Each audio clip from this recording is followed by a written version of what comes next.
I'm so proud. Oh my gosh. And here is, I'm sorry, I don't mean to be so excited, but I am so passionate about reliability and sustainability. It is, it's the most amazing, concept.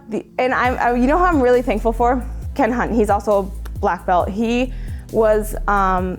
kind of took me under his wing and introduced me to reliability. And then he introduced me to Uptime Elements. And I took to it. I found something, because of him, I found something that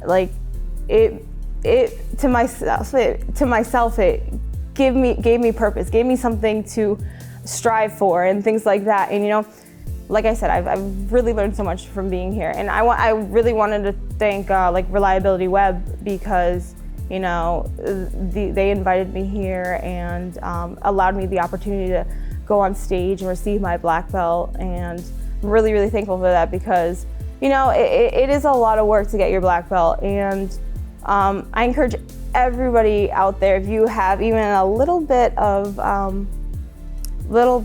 drive for reliability, I would say move forward, start with the CRL, pick a project, and just start. It has to start somewhere, and keep moving forward with reliability, keep moving on your journey, and receive your black belt. But I think an important thing to touch on is that once you get your black belt, your reliability journey is not over. You know what I mean? It's continuous. It's continually, moving forward and things like that. And so it doesn't end there, But I really encourage people to go out and try, start and try to get their black belt. And